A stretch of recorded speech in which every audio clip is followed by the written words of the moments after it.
bem? Estamos aqui para mais um momento de reflexão bíblica, de fortalecimento na fé, de também adquirir um pouco mais de conhecimento.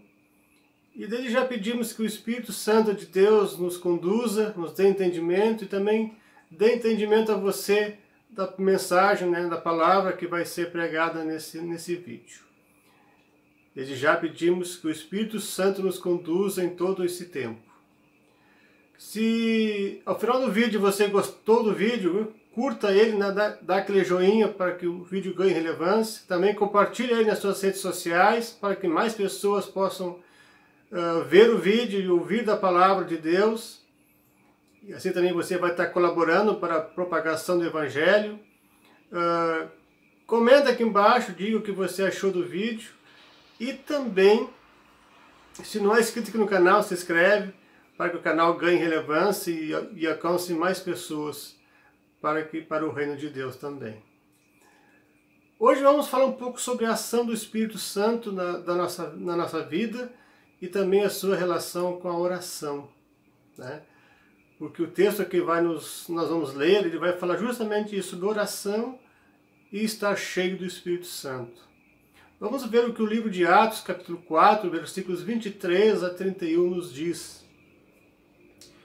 Uma vez soltos, procuraram os irmãos e lhes contaram quantas coisas lhes haviam dito os principais sacerdotes e os anciãos.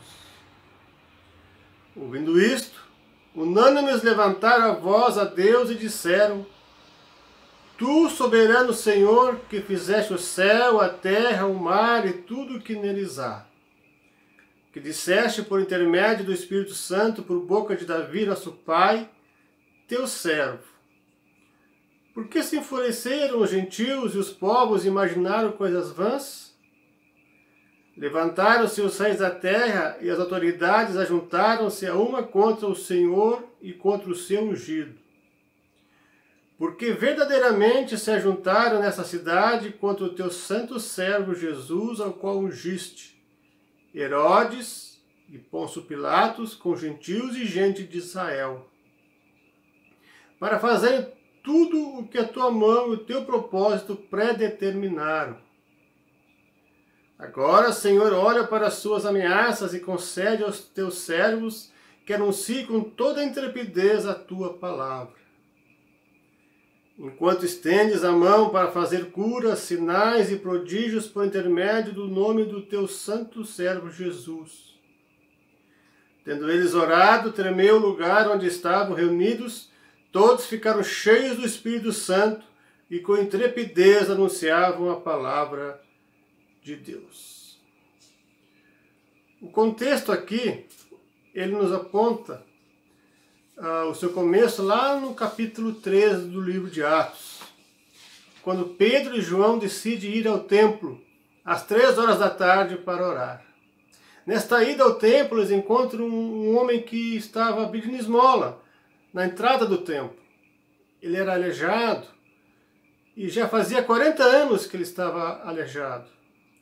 Pessoas colocavam ele ali todo dia para que ele pudesse pedir esmola e assim ganhar o seu sustento. Pedro e João não tinham nada para dar para ele financeiramente, mas eles deram aquilo que eles tinham.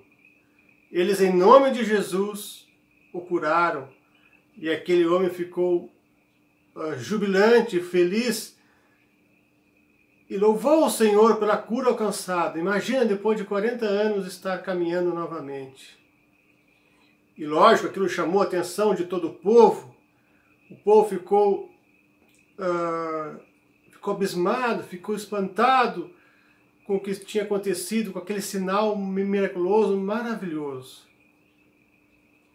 Mas isso também chamou a atenção dos líderes religiosos do Sinédrio daquela época. Pedro e João, quando eles curam essa pessoa que estava aleijada, e ao chamar a atenção do povo por causa dessa cura, antes que o povo fosse dar o crédito a Pedro e João dão créditos a Deus, porque foi por meio dele e em nome de Jesus que o homem aleijado foi curado. Eles não atribuíram para si esse poder, mas deram glória a Deus e glorificaram o nome de Deus, porque todo poder emana dos céus, todo poder emana de Deus. E em nome de Jesus, aquele homem foi curado. Mas isso, como eu falei, isso chamou a atenção dos líderes religiosos, que não ficaram nem um pouco satisfeitos com isso. No início do capítulo 4, os dois são presos. Pedro e João são presos e são levados perante os sacerdotes no templo e também perante os saduceus. Porque eles ficaram ressentidos pelos dois estarem ensinando a palavra de Deus, porque eles pregaram também o evangelho logo após de curarem o aleijado e disseram quem era Jesus e o que o povo tinha feito com Jesus, porque eles denunciaram o pecado do povo de ter matado a Cristo. Por que estavam espantados por aqueles sinais? Porque aquele próprio Jesus que fez isso, o próprio povo tinha pedido para que crucificasse, mesmo o Pôncio Pilatos não querendo. Pedro e João, eles foram levados perante o Sinédrio e Jesus diz isso em uma parte dos evangelhos, de que as pessoas que o seguissem, os seus discípulos, seriam levados, ele fala aos próprios discípulos, que eles seriam levados perante as autoridades e ali seria a oportunidade deles darem testemunho. E é o que acontece em Atos 4, versículos 5 a 12.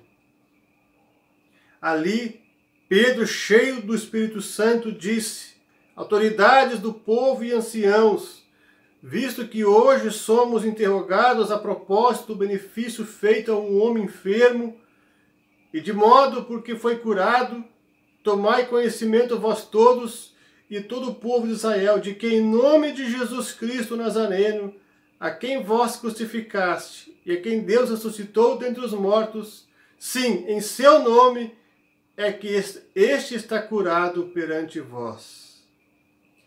Porque os líderes religiosos estavam pedindo em nome de quem estavam fazendo aquela cura e aqueles sinais e pregando o evangelho. E aqui Pedro, cheio do Espírito Santo, como diz, e com toda intrepidez, ele anuncia a Cristo e a morte e a ressurreição de Jesus. É interessante que não bastou muito tempo depois de Jesus ter subido aos céus, que os discípulos já foram confrontados e perseguidos e levados às autoridades para dar testemunho da palavra. E como o próprio Jesus disse, eles não estariam sozinhos.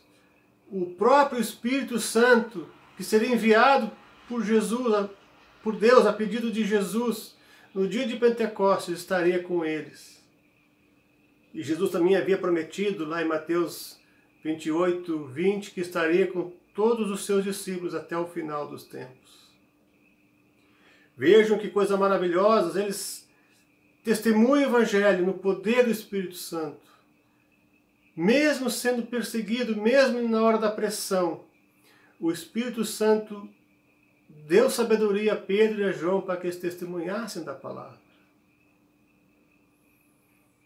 E isso também, estar cheio do Espírito Santo, faz com que as pessoas notem que nós somos e pertencemos a Cristo. Capítulo 4, versículo 13, os líderes religiosos, os saduceus, os sacerdotes, o sumo sacerdote disseram que ao ver a intrepidez de Pedro e João, sabendo que eram homens iletrados e incultos, admiraram-se e reconheceram que haviam eles estado com Jesus. Veja que como estar com Jesus e aprender de Jesus e viver para Jesus faz diferença na nossa vida. Principalmente quando estamos cheios do Espírito Santo. e estar cheio do Espírito Santo, é impossível as pessoas não notarem que nós somos diferentes, que nós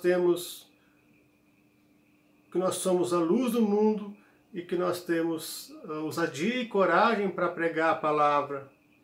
Que Deus nos dá sabedoria. Vejam, Pedro e João, os discípulos, eles eram iletrados, não tinham conhecimento, não tinham estudado em escola rabínica nenhuma, nenhuma faculdade da época, mas vendo o jeito que eles agiram, com toda a intrepidez, com toda a coragem, ousadia, e da forma como eles falavam, eles perceberam, realmente eles estavam com Jesus. Jesus agiu na vida deles. Mas, mesmo que os líderes religiosos queriam prender, eles não acharam culpa ali na vida tanto do Pedro como do João.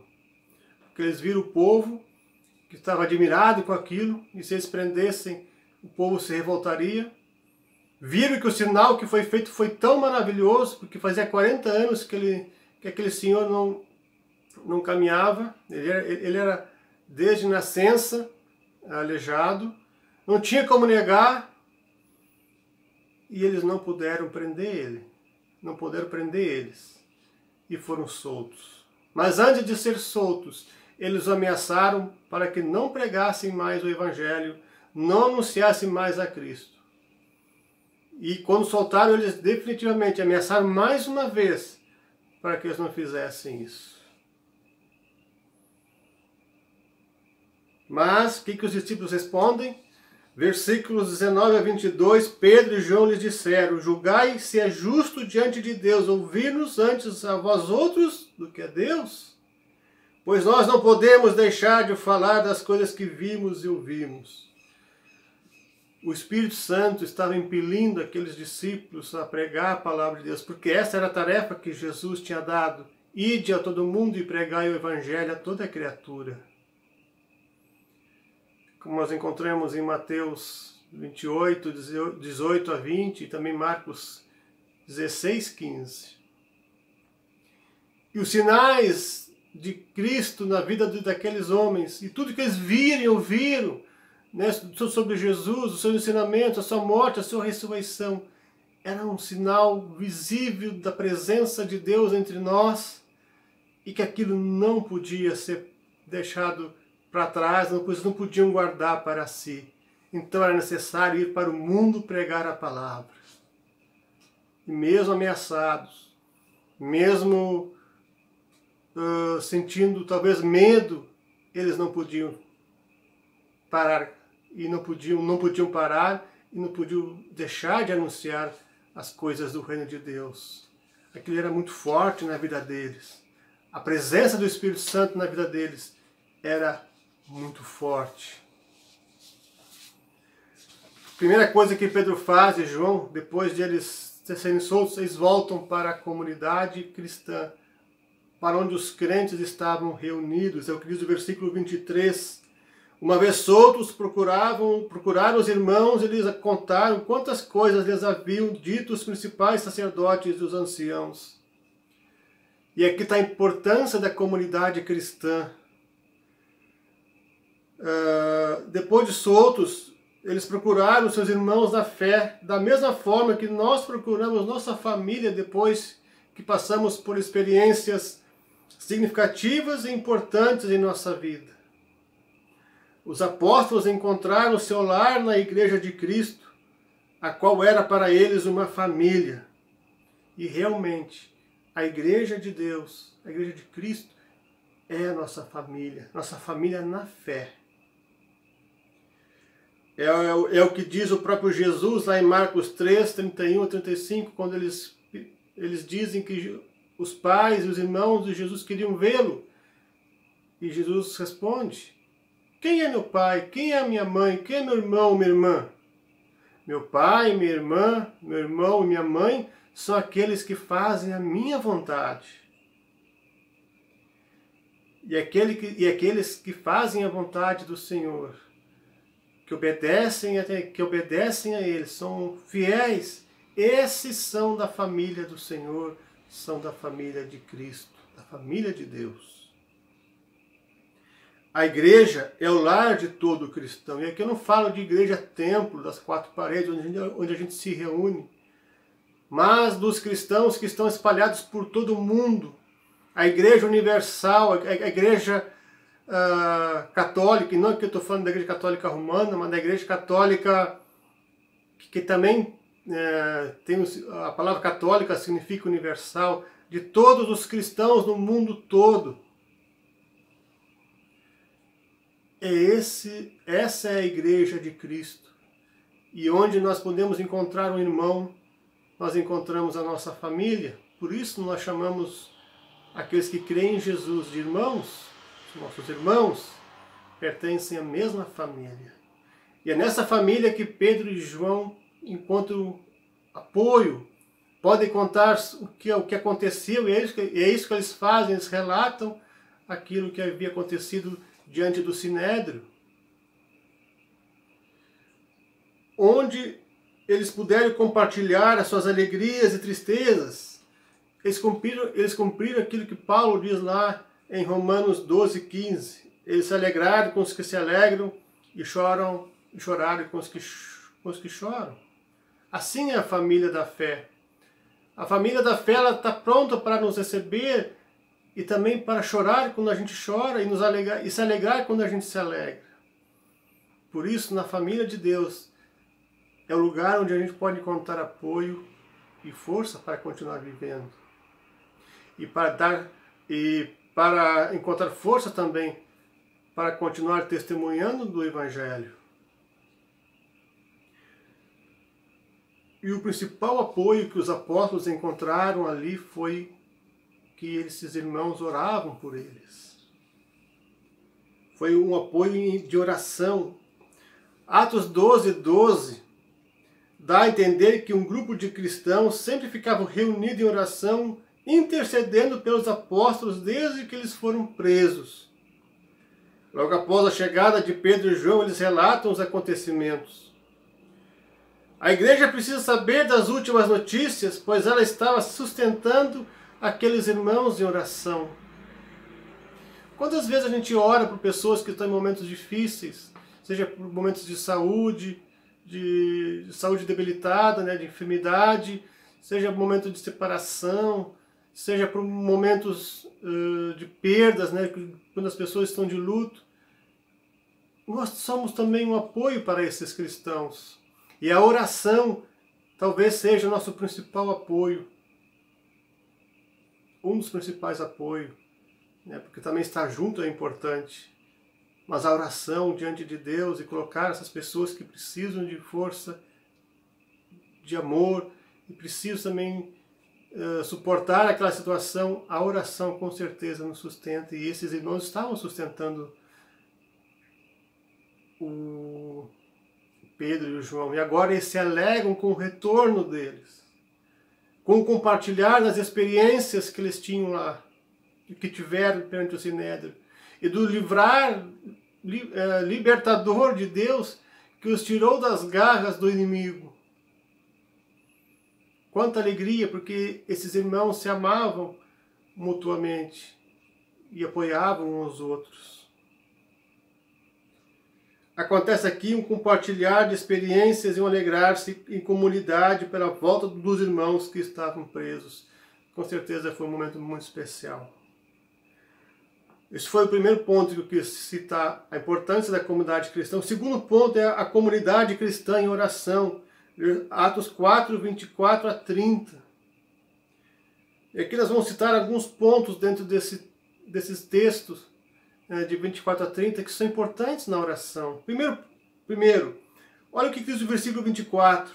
Ouvindo isto, unânimes levantaram a voz a Deus e disseram: Tu, soberano Senhor, que fizeste o céu, a terra, o mar e tudo o que neles há. Como primeiro ponto, podemos destacar que todos oraram de forma unânimes, unidos e confiantes na providência de Deus. E agradecendo pelo livramento e pelo sustento dado, tanto a Pedro e a João, como toda a comunidade cristã. Unânimes levantaram a voz a Deus e disseram, unânimes como uma só igreja, um só corpo, um corpo vivo e fiel a seu Senhor, que crê no seu poder. E pelo poder de Deus eles foram libertados e ainda deram testemunho de Cristo. No poder do Espírito Santo, cheios do Espírito Santo, como diz o texto, como Pedro fala perante o Sinédrio. A igreja que ora é uma igreja que crê também na soberania de Deus. Olha o que diz o versículo 24 ainda. Tu, soberano Senhor, que fizeste o céu, a terra, o mar e tudo o que neles há. Perceba que eles reconhecem quem é Deus. Deus fez todas as coisas, Deus é o Criador de tudo, e Deus é o Senhor da obra. E foi Ele que enviou Jesus, nosso Senhor e Salvador. Como não confiar num Deus assim, que está o tempo todo nos enxergando e nos olhando, e que conhece verdadeiramente as nossas necessidades, e que nos ama profundamente a tal ponto de enviar seu Filho? A citação de que Deus fez todas as coisas é um reconhecimento de que Deus é poderoso para libertar. E que prometeu que nunca os deixaria sozinho. Por isso a igreja que ora e confia na soberania de Deus, sabe que tudo o que está acontecendo é para que todas as coisas cooperem para o bem daqueles que amam a Deus, segundo o seu propósito e seu chamado. Nada está oculto aos olhos de Deus. E o mundo não é um trem desgovernado. Deus sabe para onde ele está indo, porque Deus o governa com uma destra fiel. Por isso podemos confiar no poder de Deus, na sua soberania, que todas as coisas que acontecem conosco realmente são para algum propósito, para um fim, para cumprir a sua vontade em nossas vidas. E nós vamos ver ainda nesse texto que isso é real. O terceiro ponto que eu queria falar é que para orar é preciso conhecer a palavra de Deus. Oração e conhecimento da palavra de Deus são fundamentais, porque conhecendo a palavra de Deus, eu vou saber a vontade de Deus, e aí eu vou poder orar segundo a vontade de Deus, para não orar segundo a minha vontade e os meus desejos equivocados. O livro de Tiago diz, no capítulo 4, que nós muitas vezes não recebemos as nossas coisas que pedimos, porque pedimos mal, só para pedir coisas segundo os nossos desejos vãos. Por isso é necessário conhecer a palavra. Versículos 25 e 26 dizem que disseste por intermédio do Espírito Santo por boca de Davi, nosso pai, teu servo, porque se enfureceram os gentios e os povos imaginaram coisas vãs, levantaram-se os reis da terra e as autoridades ajuntaram-se a uma contra o Senhor e contra o seu ungido. Os discípulos, eles conheciam a palavra de Deus, porque alguns estudiosos vão afirmar que essa oração, ela é a mesma forma usada da oração de Ezequias, lá em Isaías 37, 16 a 20, onde Ezequias ora pedindo ajuda a Deus em meio às ameaças do rei Senaqueribe, rei da Síria, que queria invadir Jerusalém. A oração que os discípulos fizeram é semelhante a esta. Isso demonstra que eles conheciam a palavra de Deus muito bem, a tal ponto que a oração do rei Ezequias serviu de modelo para eles. Os versículos 25 e 26 é uma citação também do Salmo 2, dos versículos 1 e 2. Aqui Davi é visto como um profeta, por meio de quem o próprio Deus fala e pronuncia coisas futuras no poder do Espírito Santo. Neste texto nós somos ensinados a fundamentar nossa oração com a palavra de Deus, pois é nela que aprendemos dos anseios de Deus para seu povo e de realidades presentes e futuras que estão acontecendo ou que vão acontecer. O que Davi profetizou lá no Salmo 2 estava acontecendo com os discípulos, porque todos se juntaram contra o ungido de Deus e o crucificaram, e agora estavam se juntando contra os seus próprios discípulos. A Bíblia tem todos os segredos para andarmos nos caminhos de Deus. O Salmo 2 é conhecido como um salmo messiânico. Ele aponta para Cristo, nosso Salvador, que também foi perseguido como os seus discípulos estavam sendo naquele momento. E como muitos discípulos de Jesus hoje ainda são perseguidos também. Servir a Cristo também é tomar parte de seus sofrimentos. E o que fica como certeza para nós é que um verdadeiro discípulo de Jesus tem vida de oração baseada nas Sagradas Escrituras. Conhecer a Bíblia é fundamental para o cristão, para ter vida de oração e vida cristã saudável. Ser discípulo de Jesus pode nos trazer perseguição, como diz o versículo 27.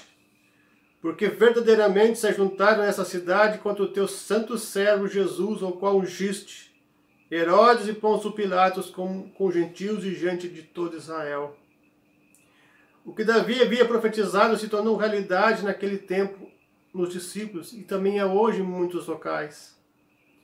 Essa perseguição é algo terrível, pois na cidade do próprio Deus e não em nações de fora, ajuntaram-se aqueles que não tinham nada em comum. O rei judaico, o governador romano, os gentios e os israelitas. Esses quatro não eram do mesmo povo, não tinham a mesma linha de pensamento. Mas aqui eles se unem para perseguir a Cristo e perseguir os seus discípulos. No Evangelho de Marcos, capítulo 13, versículo 6, acontece o mesmo com Jesus, quando os herodianos e os fariseus se unem para perseguir Jesus. Eles eram inimigos. Assim como aqueles quatro não eram da mesma linha de pensamento, não tinham como aqueles quatro, como o rei judaico também, o governador de Roma, os gentios e os israelitas não pertenciam à mesma linha de pensamento, assim os herodianos e também os fariseus não. Eles inclusive se davam mal, mas para perseguir a Cristo, eles se uniram. E isso acontece hoje com nós também. Até aqueles que não se dão podem se unir para perseguir os seus discípulos, os discípulos de Jesus. Infelizmente isso acontece. Mas devemos ficar firmes e nos unir com os irmãos em oração para continuar dando testemunho da palavra. Deus é soberano sobre tudo, por isso não precisamos ter medo. A dos 4:28 diz que para fazerem tudo que a tua mão e o teu propósito predeterminaram. Esse aqui é fantástico, porque embora eles se uniram para perseguir os discípulos, era justamente isso que a mão de Deus estava prevendo, já tinha determinado. Para que os discípulos pudessem dar testemunho, para que os discípulos pudessem glorificar a Deus e o nome de Deus pudesse ser glorificado.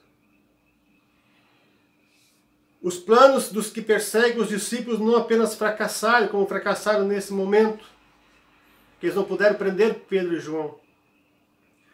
Mas a execução bem-sucedida de seus planos somente é capaz de realizar aquilo que a mão e o propósito de Deus predeterminaram que aconteça. Ver o mundo e a história mundial desta forma é crer, é saber que Deus é soberano e que embora estamos sendo perseguidos, em que embora muitas vezes a gente não consiga entender o que está acontecendo, que nossos inimigos, que os inimigos da Igreja de Cristo prevalecem, ainda assim a mão de Deus está por trás.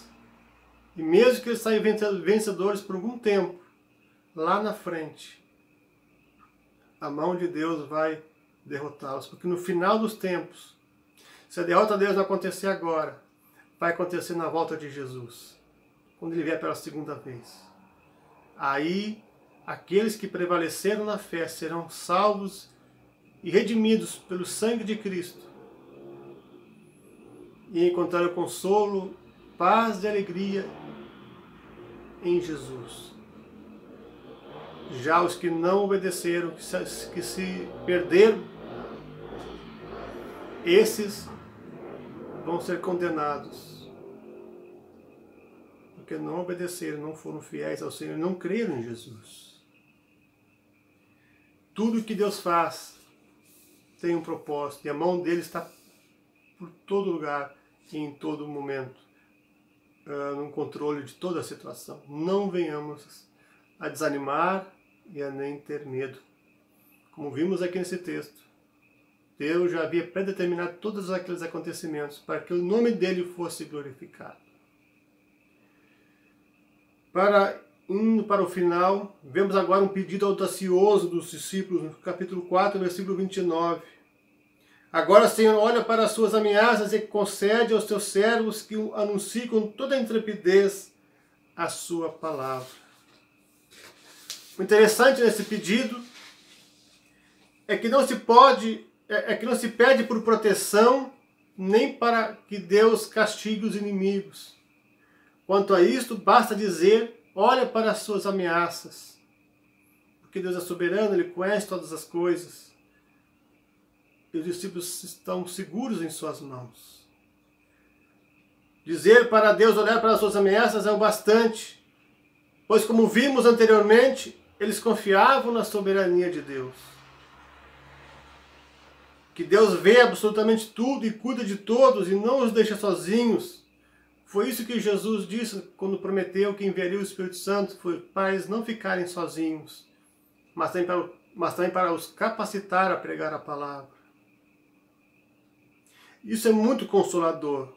E o mais importante para a igreja ali reunida era o desejo ardente de que Deus concedesse aos seus servos que anunciassem com toda a intrepidez a sua palavra. Para os discípulos de Jesus é um presente de Deus poder pregar o Evangelho sem medo e objetivamente em situações de ameaças.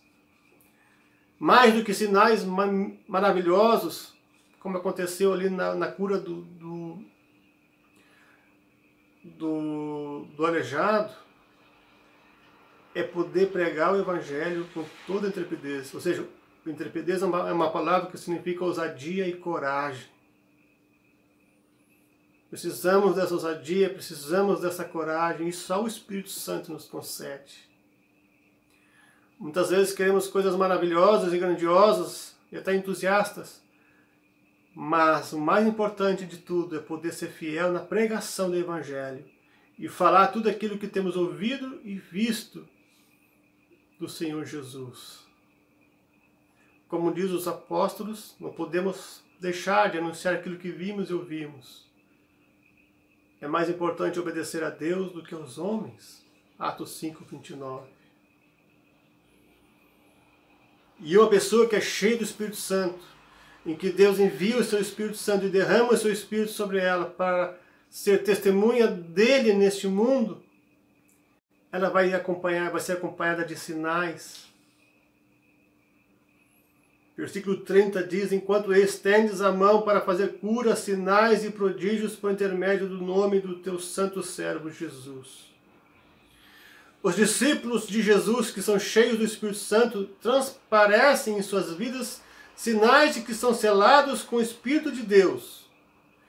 Como o próprio Jesus disse em Mateus 7,20, pelos seus frutos os conhecereis. Entre esses sinais e prodígios podem estar curas, falar em línguas e demonstrar amor. E aqui entra o fruto do Espírito, que é amor. Os demais são desdobramento do fruto do Espírito, porque lá em Gálatas 5, 22 está fruto, né? Está no singular.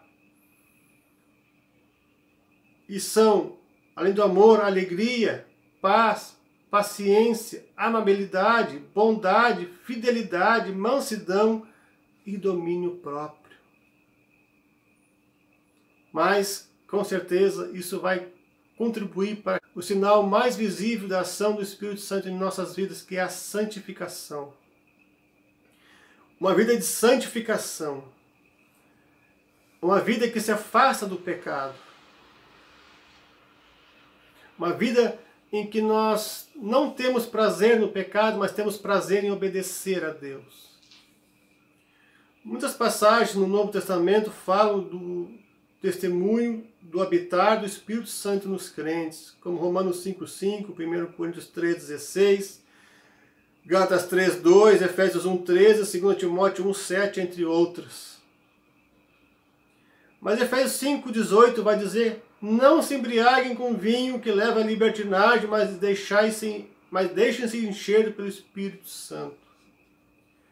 O que acontece quando a gente se embriaga? Veja o contraste que o apóstolo Paulo faz nesse texto. Nós somos dominados pela bebida, o nosso corpo todo ele vai funcionar de acordo com o que nós pensamos quando estamos embriagados. Todo o nosso corpo é atingido. Em contraste, o Espírito Santo também ele vai agir. Se a bebida vai agir para o mal, o Espírito Santo vai agir para a glória de Deus. Nós vamos agir e viver de acordo com o que o Espírito Santo nos ensina, conforme Gálatas 5, 22 e 23. Vamos produzir frutos que dão testemunho da palavra de Deus e de que o próprio Deus habita em nós por meio do seu Espírito.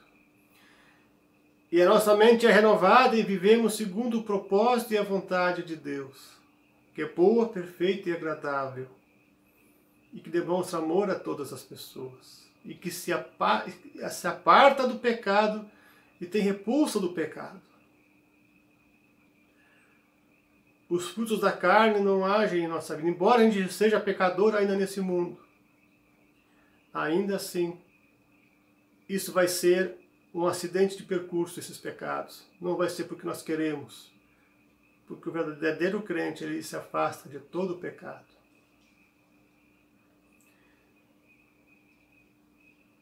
Último ponto, com toda a intrepidez.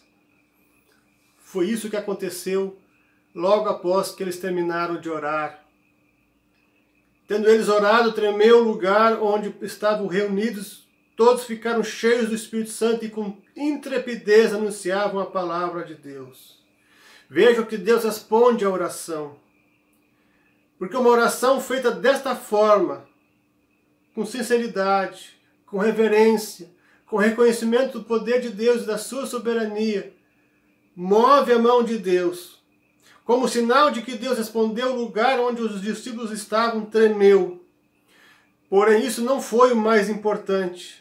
Mas o mais importante foi que todos ficaram cheios do Espírito Santo e com intrepidez anunciavam a palavra de Deus. O Espírito Santo foi derramado na igreja fiel. E vejam que o anúncio do Evangelho é um presente e uma dádiva dada à igreja. Nós temos o privilégio de anunciar a palavra, mas sem o Espírito Santo isso é impossível. Sem o Espírito Santo nós vamos apenas pronunciar palavras vazias. Mas o Espírito Santo, ele age em nossas vidas para que nós possamos glorificar a Deus. E vejam, quando o Espírito Santo ele age em nossas vidas, nós não somos aqueles que convencem as pessoas a chegarem à fé. Os discípulos eram iletrados, não tinham estudo, mas a partir do momento que eles estiveram com Jesus, que o Espírito Santo os encheu de poder, eles foram revestidos do poder do alto. O próprio Espírito convenceu as pessoas, através dos discípulos e da sua fala, para que eles chegassem à fé. Porque a salvação é uma obra exclusiva de Deus. A fé é um dom que vem de Deus, não vem dos nossos esforços. Devemos nos esforçar, sim, não podemos ser relaxados nessa obra. Mas a obra redentora foi Jesus que fez na cruz, e é Ele também que nos convence da fé. E abre nossos olhos para enxergarmos a Cristo e crermos nele.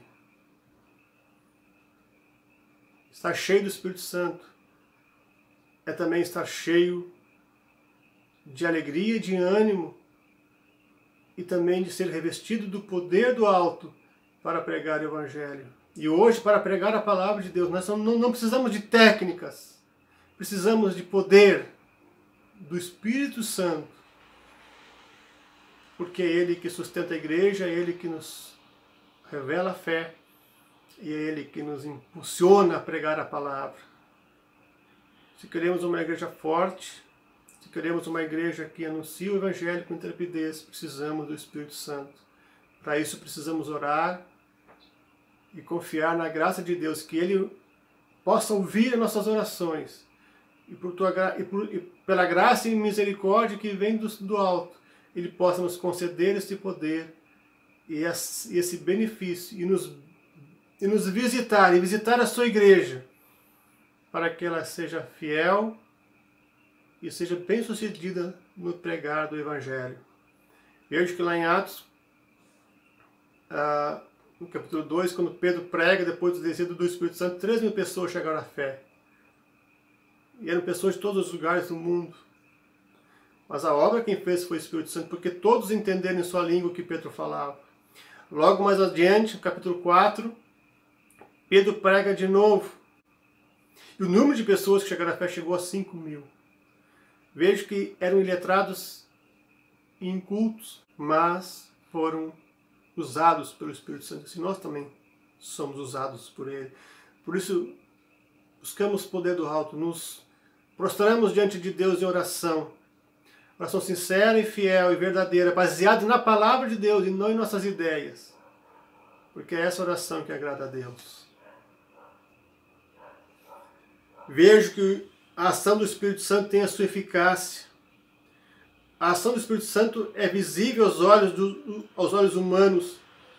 Ele não é um fluido que age mecanicamente depois de ser derramado, mas ele é uma pessoa viva que, de acordo com a situação e atitude dos fiéis, torna a sua presença eficaz, de forma nova e especial, planificando os que creem. Esse planificar torna-se eficaz no anúncio intrépido da palavra de Deus. Tudo que o Espírito Santo faz é bem sucedido. E o Espírito Santo, como diz o texto, é para todos. Veja que não foi somente a Pedro e João que ficaram cheios do Espírito Santo, mas toda a igreja. Estar cheio do Espírito Santo não é uma prerrogativa de Pedro ou dos apóstolos, mas todos ficaram cheios do Espírito Santo e experimentaram essa condição. E todos participaram da disseminação da mensagem de Cristo. Sob a oração com fé, a proibição de falar transformou-se no irrompimento de uma nova e larga torrente de proclamação. Não bastou os líderes religiosos proibirem e ameaçarem. O compromisso que os apóstolos e os demais discípulos tinham era com o Senhor do universo, era com Cristo, o Senhor da igreja. E impulsionados pelo Espírito Santo, eles não viram barreira, continuaram firmes e deram a vida pela pregação do Evangelho. Tendo uma vida de oração, uma vida de estudo da palavra e uma vida com Cristo. E o Espírito Santo visitou eles e fez com que a igreja crescesse e se espalhasse por todo o mundo. Isso nos ensina hoje também, a cada vez mais estar na presença do Senhor, confiante nele, estudando a sua palavra, esperando e intercedendo que Ele nos visite, que Ele, por sua graça e misericórdia, venha até nós, avive nossos corações e a sua igreja. E assim possamos pregar o Evangelho por todo o mundo. E o mundo pode começar com o seu vizinho, pode começar no seu bairro. Há muita coisa para fazer. A obra é grande, mas os trabalhadores são poucos. Orai, pois, ao Senhor da Seara para que envie mais trabalhadores, disse o próprio Jesus. Uma mensagem que fiz há pouco tempo. Nós falamos sobre isso. Que a nossa missão é pedir a Jesus, a Deus, para que envie mais trabalhadores. Oremos para isso. E oremos também para que o Espírito Santo nos visite e nos capacite para pregar a palavra. E quando alguém chegar à fé, não é por nossos méritos, vamos fazer que nem Pedro e João apontaram para Cristo e não para si mesmo. Que Deus nos abençoe nessa tarefa gloriosa e maravilhosa. Que possamos dobrar cada vez mais nossos joelhos para que o Espírito Santo possa nos visitar e possamos também cada vez mais estudar a sua palavra, para estarmos alinhados com a vontade de Deus. Seja uma igreja de oração e uma igreja que também tem o poder do Espírito Santo. Que Deus assim nos abençoe. Fiquem todos na paz de Cristo.